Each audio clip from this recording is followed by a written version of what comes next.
Dear students, today now we will see the design procedure of spur gear. The gears are designed on the basis of two criteria. So there are two criteria for the design of gear. One is design based on strength, and the second criteria of design of gears is design based on wear. Now we begin with the design based on strength.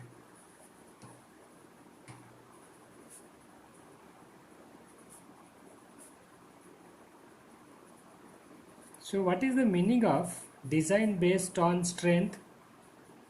In this case, we should have to check the strength of the gears and check that strength with the permissible limit of the gears. And this equation for the design based on strength is derived by the scientist Lewis. So it is also called as Lewis equation, or it is also called as beam strength equation of spur gear, and as it is given by the Lewis, so it is also called as the Lewis equation. So we'll derive the Lewis equation first. There are some assumptions which are given by the Lewis before the deriving the equation for the beam strength. The first assumption is, as we have seen in the last lecture, there are two forces acting. One is called as tangential force and second called as the radial force. So while calculating the beam strength of the spur gear, the effect of radial force is neglected. So the first assumption is that the effect of radial force is neglected. Second is that the tangential force which is acting on the gear tooth should be uniformly distributed over the face width. Uniformly distributed over face width. So that should be considered as a UDL. That is the second assumption. The third assumption is that they are not considering the effect of stress concentration. So effect of stress concentration is neglected. The next assumption is that, as we know that there are number of pairs, generally two or more than two pairs are coming in contact like this. So this is a one pair which is in contact with the another pair like this. So in this case he has assumed that there should be only one pair of gear in contact. So only one pair should be in contact. So these are the four assumptions given by the Lewis before deriving the relation. So now we'll see the, and one more derivation, one more consideration is that the tooth is considered as a cantilever beam. So we'll see the structure of that one tooth we will show over here. So this is the one tooth like this.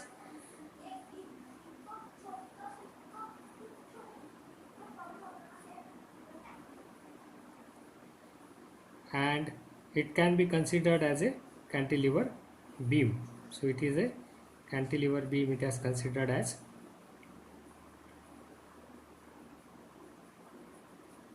This is the single tooth considered, and as per the assumption the tangential force should be uniformly distributed over the face width. So this is Ft by B. This we called it as a tooth thickness as T. This is the tooth thickness T, and this is the height of the teeth which is given by H, and this distance is nothing but the face width of the gear tooth. So considering this as a cantilever beam and subjected to uniformly distributed tensile load Ft at a certain height H, Now we'll see the one more view of this tooth when it is subjected to this. Here we can see show over this as a Topland, and here is this nothing but the face width, as you know, B, and here at this point, so this is the direction of normal force that we already seen in the previous lecture, the force analysis Ft, and the Fr is the radial force is acting in the upward direction, but according to the assumption of taken by the Lewis, we are not considering it. And again here in the another view we can see this is the thickness T and this is the height H. At that height the tangential force H is acting and this distance is B. So here this gear tooth is considered as a parabolic beam, and here in this figure gear tooth has a cantilever beam. That are the assumptions taken. So if you refer this equation, so as it is subjected to the tangential force, so the bending stress will act on the gear tooth.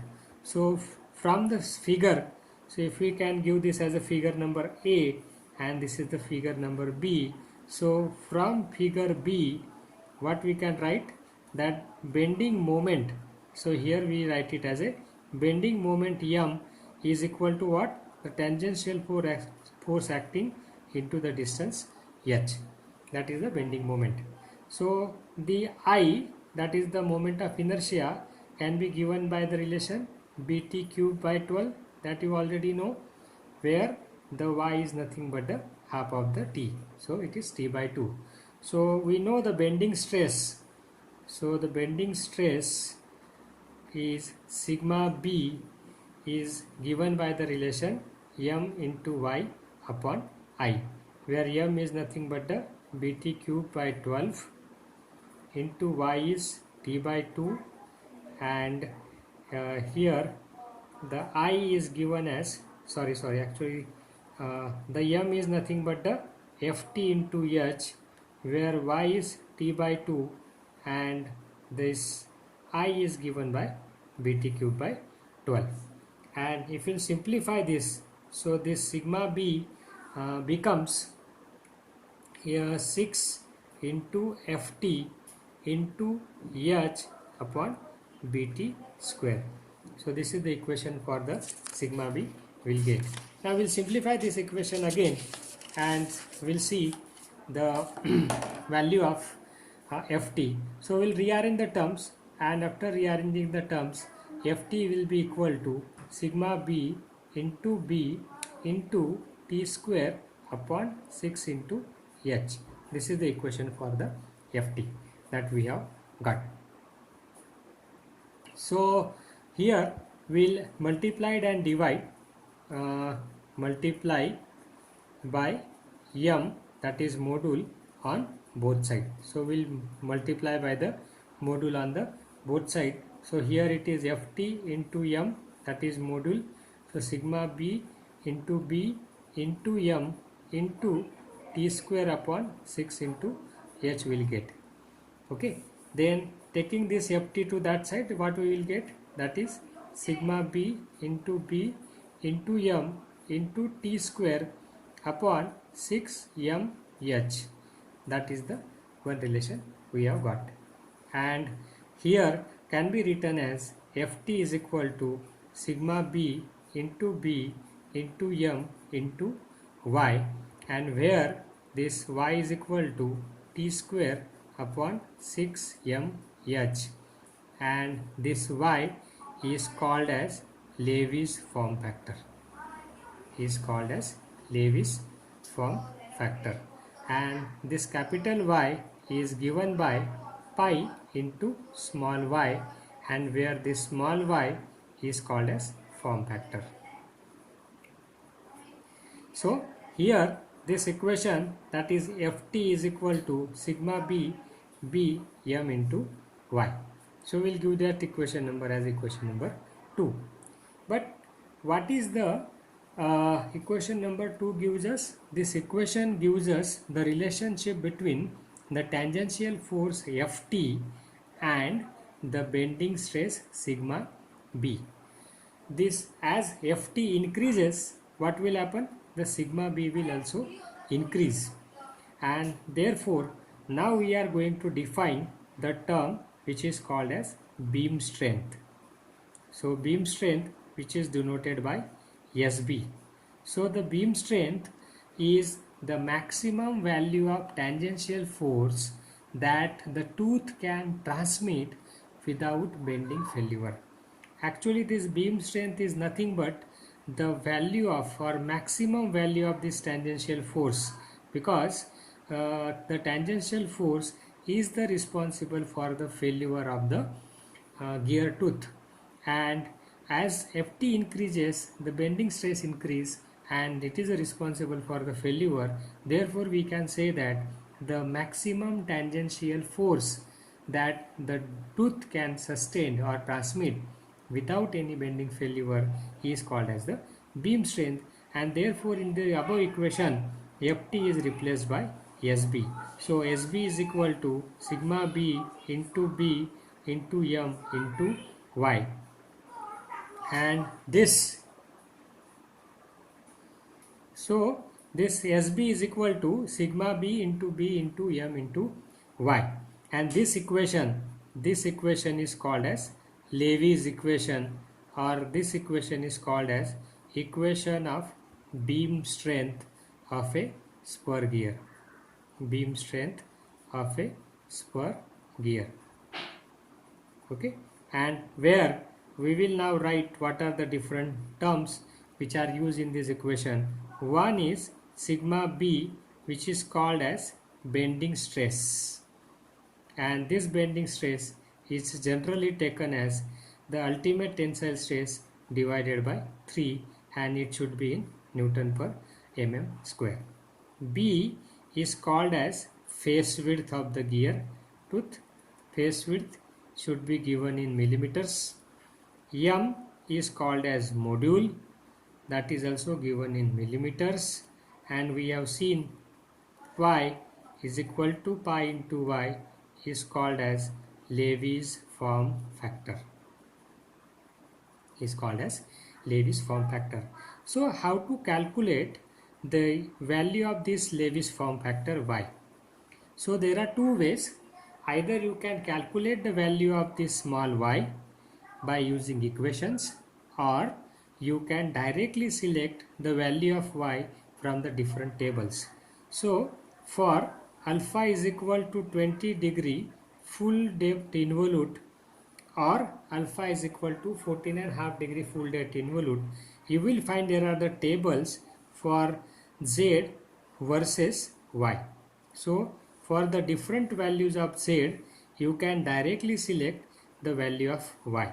This is the one way, and these type of tables are available for all the types of alpha. Alpha is equal to 20° full depth involute, alpha is equal to 14.5° full depth involute, or you can calculate the value of y. So small y, so suppose it is alpha is equal to 14.5° full depth involute system. At that time the value of small y can be taken as 0.124 minus 0.684 upon 2. So sorry, upon z, where z is nothing but the number of teeth. Z is the number of teeth. So from this you will get the small y. So multiply this small y by capital pi. So you will get the value of y. Similarly, for alpha is equal to full depth involute system, the small y is given by the equation 0.154 minus 0.912 upon z. This is another equation that you can use. And for alpha is equal to stub system, at that time the small y can be taken as 0.175 minus 0.950 divided by z. So either you can use these equations, or you can go for the tables available for each type of alpha. Also, you can refer the PSC design data book. We'll see in one of our lecture how to design the gears using the PSG design data book. So this is the way one can calculate the beam strength acting on the spur gear. So once you have calculated the value of beam strength, you should have to check your design whether it is safe or fail. So there is a one type of load which is acting on the gear, which is called as effective load, that is P effective. So it is denoted by P effective load, and this P effective should be, or the beam strength should be greater than equal to P effective for the safe design. So if your design should be safe, when this P effective should be less than the beam strength. So how to calculate this P effective? So the P effective is given by the relation CS into FT whole divided by CV, where now we'll see what are these different terms, where this CS is called as the service factor. So you know what is meaning of the service factor. Service factor is taken for the services, good services of the machine, and this service factor is generally given by the maximum torque acting on the gear divided by the rated torque. So from these two values one can calculate the value of CS. FT, as you know what is FT?